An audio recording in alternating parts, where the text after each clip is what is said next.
Welcome to the KZGN News. Today we'll bring you info from Sacramento, the animal shelter, today's Talking Points editorial, and more. From the Rademacher Hills to Bee Mountain and the mighty Sierras, Ridgecrest to Inyokern and China Lake, this is your news for the Indian Wells Valley with the KZGN News crew. Hello, I'm Tom Wicknick. Thanks for joining us for the news. In news from Sacramento, Assemblywoman Shannon Grove today joined farmers, ag workers, water advocates, business and labor leaders, concerned citizens, and fellow legislators at a rally at the state capitol supporting legislation AB 311 she co-sponsored to expedite new water storage projects in California. The people of California today made their voices heard that they want the legislature to expedite critical water storage projects in California, said Grove. It's time for the majority party to stop prioritizing fish over people and start putting the interests of farmers, farm workers, small business owners, and California families first. Sacramento must do whatever it can to speed up these important projects to increase water supply. During the rally, speakers talked about California's desperate need for new water storage after neglecting to build additional storage for the past 40 years. They noted that had the proposed site's reservoir in the northern part of the state been in place 2 years ago, 900,000 acre-feet of new water could have been captured during that time. It is estimated that this would have been enough water to fill up a basketball arena 950 times. Assembly Bill 311 would streamline the environmental review process for the site's reservoir and temperance flat water storage projects, thereby moving them out of government bureaucracy and into construction more quickly. The bill will be voted on in the Assembly Natural Resources Committee on Monday afternoon. The ongoing drought is hurting Californians. It is estimated that over 17,000 people have lost their jobs, and the state has suffered $2.2 billion in economic damage as a result of the drought. AB 311 is part of the Assembly Republican legislative package, which focuses on addressing the state's critical infrastructure needs, like water, in order to spur economic growth. KZGN field reporter Tanya Pyle files this report of last week's job fair held in Ridgecrest. A roundup of the Kern County Department of Human Services hosted Job Fest at the Kern McGee Center last Friday proved successful by all accounts. Both employers and job seekers said the event was well worth their effort and time. Staff Sergeant Christopher Baumgarten commented the event was well organized, everything needed was set, and the sandwich was really good. Teresa's out-of-body, Megan White, noted the hospitality and was appreciated and how employers were presented to the employees. It drives me to come back next year. It was totally worth my time, White said. She said, I will definitely come back next year and will tell others to come. Just taking care of each other and being nice to each other is a huge deal. Nowadays, with online, everything is so impersonal. I love building relationships, she said. Exact Staff Employment Agency Representative Norm Marin said, they're establishing a location in Ridgecrest. We service Crystal Geyser at 395 in Alancha and provide employees the shuttle service to work. Exact Staff offered forklift operator, labeling, and stock clerk position opportunities. Wilma Smith, a job seeker, said the event was very informative and provided many leads. I will be back next year. Another participant said, I loved it. There were great positions. People will find work. DHS Representative Robin Lipscomb said, we're proud of the 42 employers. She boasted the wide market their clients represented, including medical, engineering, retail, food services, as well as specialized positions in heating and air conditioning and Class B licenses, with positions from entry-level to PhD. Lipscomb said people showed up.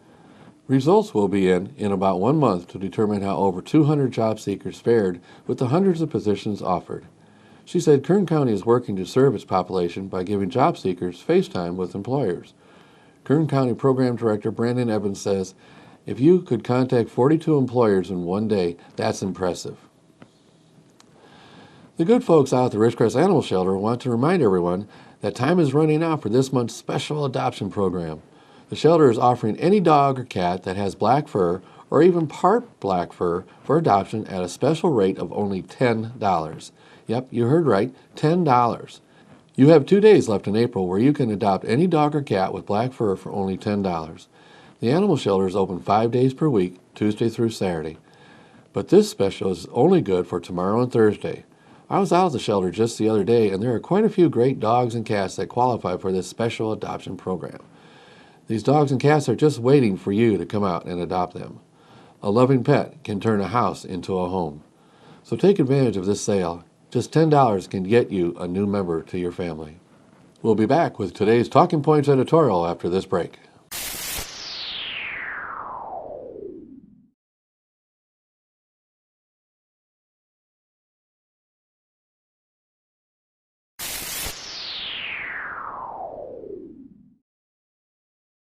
Now it's time for the 36th KZGN News Talking Points editorial. The topic of today's editorial is what is causing all these incidents with police departments. But first, a couple comments received on the KZGN discussion group about my last editorial. Is it okay for parents to dictate to their kids' friends' parents for gifts to bring for a birthday party? Ken wrote, I wouldn't do it, but I guess I don't care if somebody else does. If it bothers you, instead of the $20 gift you had planned to give, just give $5 cash. Thanks for your comments, Ken. My point to the editorial was I didn't mind parents suggesting what they buy for their child, but it was when they said if you don't buy these gifts, just bring cash. Kind of tacky. Now today's editorial. What is causing all these incidents with police departments? Well, we've all been seeing in the news lately, event after event where it appears some person is being treated badly by a police officer. I have to wonder what is causing these events. Each event is individual in its own causes, I'm sure. Often we don't see what led up to the particular event until way after the video of the alleged bad treatment goes viral on the internet. I have to admit I am a little biased towards supporting the police officers, as I am a volunteer with the Ridgecrest Police Department. However, I too have seen, just as most of you have seen, some events where bad officers did bad things. These officers should be dealt with in accordance with the law. But again, I still wonder, why is this happening? What starts these situations? What is the first root cause of them? Forget everything about police officer training, race, profiling, environment, medical condition, or anything else to be used to try and discuss criminal activity. What starts the event that leads up to a situation where an officer reacts using force to try and control a situation? What happens? Well, we find that most events start with an officer observing something suspicious. The officer, as tasked with the responsibility by the people to protect and serve, then starts investigating the situation. So there's where it starts. However, nothing has gone wrong yet. Usually, then the officer will ask the person of his attention for an ID, or the officer may just try and engage the person in conversation while trying to get information. So where it goes from here is totally up to the person being addressed by the officer. From initial contact, the whole thing can go along very nice and easy, or turn into something not nice. If the person being contacted starts not answering officers' questions or not following directions given by officers, things can go bad real quick. In just a second, a seemingly minor contact turned into something deadly. I've seen it myself. A very simple contact goes sour in seconds, for no obvious reason. It comes down to this. If the person being contacted would just answer the officer's questions and not get hostile, or even worse, run, then all would go fine. It could be just an officer trying to help in an investigation of something. The person being contacted is not a suspect at all, just someone the officer is trying to get information from about something that might have happened in the neighborhood. Many bad situations started by just a simple officer trying to pull over a car with a burnout taillight or some minor traffic violation. Then the person takes off. They are ordered to stop by the officer. Do they stop? No, they continue to run. Why? Why do they run? Why does the person in the car not stop when the red lights of a police car come on behind them? Why doesn't the person in a car just pull over to the right like they're supposed to? The red lights might not even be for them. It could be just an officer trying to get around them to a call. Why doesn't the person running just stop and answer the officer's questions? I was raised by my parents and school teachers who taught us that when approached by a police officer, do what they say. If red lights come on behind you while driving, pull over to the right and stop. We were taught that police officers were our friends and could be trusted. So where is this mindset today coming from? We see high-speed vehicle pursuits almost daily. We see people giving police officers a bad time by not following their instructions. Currently, there are over 700,000 police officers in the United States. Is it possible there are some bad officers in that number? Of course. Sure, there are bad officers, and they need to be dealt with. But I have to ask these questions. Are parents still teaching their kids that police officers are okay to trust? Is it okay to talk to them? Our teachers in our schools teaching the same things. That if an officer comes up to them and asks them some questions and they ask for an ID, then just show your ID to the officer. Don't run. That would just make things worse. As one that has just recently gone through California peace officer training, I can say this for a fact. They constantly pound on us to respect the civil rights of all those people we contact. Always consider the rights of the person you may make contact with. We spent many hours discussing the many levels of force permitted, depending on the level of the crime. Deadly force is the last alternative. When it can be used is very specific and restricted. But this editorial is not about the results of a person not doing what is asked by an officer. It's about why do people not follow instructions. I see this interaction between our officers and the public almost every time I'm on duty. 99% of the time, officers are just engaging people to acquire information. After a short conversation, the officer thanks the person and they go their way. Oftentimes, the officer and the contact leave shaking each other's hands. Or an officer pulls over someone for a minor traffic violation. By California law, the officer has great discretion on how the traffic stop is handled. Most of the time, if the person pulled over is respectful and follows instructions, there's a good chance they get off with a warning. Not always, but it is possible. But if a person starts going off on the officer or starts acting real erratic, the officer gets suspicious and needs to determine the source of whatever this person is agitated about. Anyway, while it is obvious there are bad cops, these cops need to be discovered and dealt with. But the vast majority are just like you and me. They just chose the job of police officer. If all parents and teachers would get back to the basic instruction to students, police officers can be trusted. If they stop to talk with you, stop and answer their questions. There is no need to fear an officer. Don't run when approached. If red lights come on behind you when you're driving, pull over. Don't run. Again, this editorial was intended to try and get to the root of the start of a bad officer-citizen contact.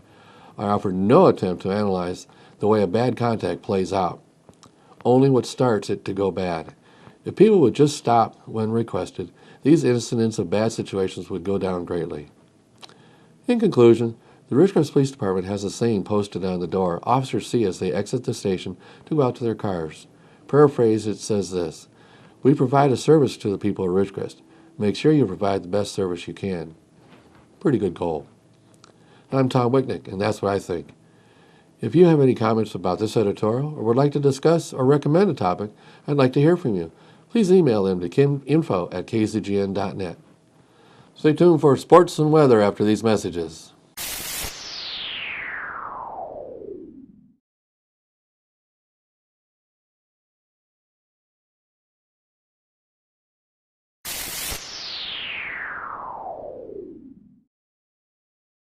Thanks for staying with us. Let's go to Keith for the weather. Thanks, Tom. Regionally, a slow-moving storm system in the Gulf of Mexico will bring showers and thunderstorms across the southeast and the Gulf Coast. Heavy rain is possible for some locations. A few of the thunderstorms could become severe, especially across central and southern Florida. Temperatures across the region: 50 degrees from Maine to New York. Ohio, 59 degrees. Atlanta, Georgia, 70 degrees. Kansas, 66 degrees. Colorado, 52 degrees. Idaho, 72. And on our west coast, San Francisco came in at 55, and LA was at 77 today. For us locally in the IWV, tonight will be mostly clear with a low around 56, south wind 5 to 10 miles per hour. Wednesday will be sunny with a high near 91, light and variable wind 5 to 10 miles per hour. Wednesday night, partly cloudy with a low around 58, south wind 10 to 15 miles per hour, gusts as high as 20. Thursday, mostly sunny with a high near 90, south-southwest wind 5 miles per hour. Thursday night, partly cloudy with a low around 58, south-southwest wind 5 to 10 miles per hour. And on Friday, mostly sunny with a high near 90, northwest wind 5 miles per hour. Back to Tom and more of your local KZGN news. Thanks for the weather, Keith. Now let's go to Tom Heck with sports.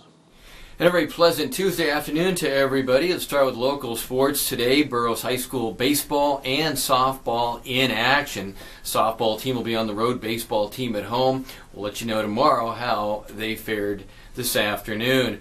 All right, let's take a look at what's going on in the world of sports. Well, even when there's violence, it can affect the professional sports. The Orioles game again tonight has been canceled against the White Sox due to the riots in the Baltimore area with the clashing of police.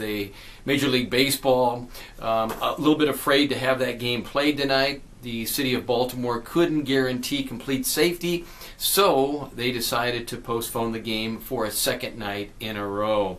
All right, Adam Wainwright, the star pitcher of the St. Louis Cardinals, maybe the best pitcher in all of baseball right now, out with a torn left Achilles tendon, will be out for the entire season. A huge blow to St. Louis.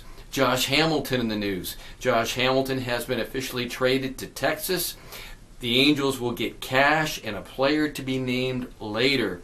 Now, Josh Hamilton was brought over 2 years ago. He was the MVP of the World Series several years ago. Josh Hamilton, big left-hand hitter, hit 50-some-odd home runs a couple years ago for the Rangers, but things just didn't pan out very well for Hamilton here in the Los Angeles area. He was actually on the third year of a $125 million contract. $125 million, I said. And the Angels are going to have to pick up a good chunk of that. Texas will pick up part of it also. Now, in 2010 and 2011, he helped the Rangers make the World Series 2 years in a row. And he was also the leading home run hitter in baseball in 2009 and second in 2010. Josh Hamilton now officially back with the Rangers.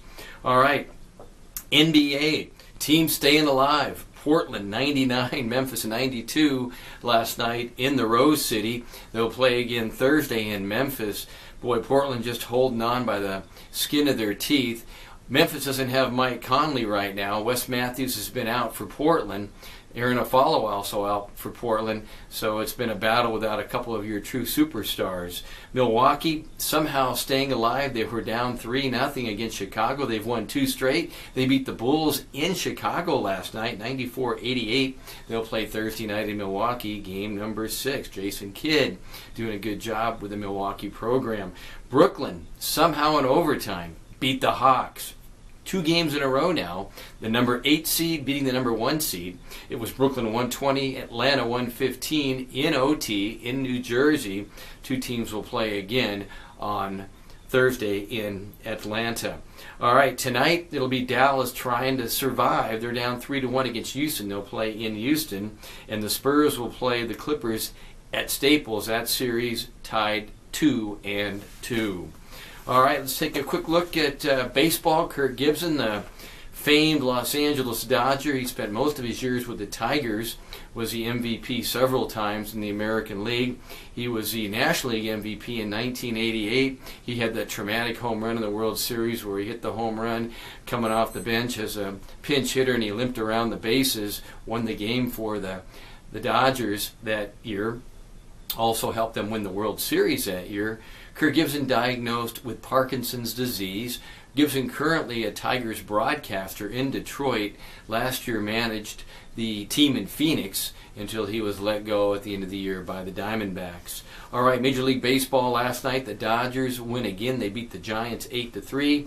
Houston playing very well. They're 11-7, if you can imagine. They beat San Diego last night in interleague play. Colorado beat Arizona. The Phillies get a win. The Tigers also win. So do the Cubs, Mariners, the Mets. The Mets, 15-4, best record in baseball. The New York Mets and Cincinnati and Atlanta also win. Tonight, it'll be game 2 of the 3-game series, San Francisco at the Dodgers at Chavez Ravine, and the Angels will start a 3-game series in Oakland. That game at 7 o'clock. The Angels 9-10 on the young season. That's your sports for this Tuesday afternoon. I'm Tom Heck for KZGN. So that's the news for today. All of us at KZGN-TV know you have a choice in what you watch for your news. We all thank you for choosing KZGN-TV, Ridgecrest's only community TV station.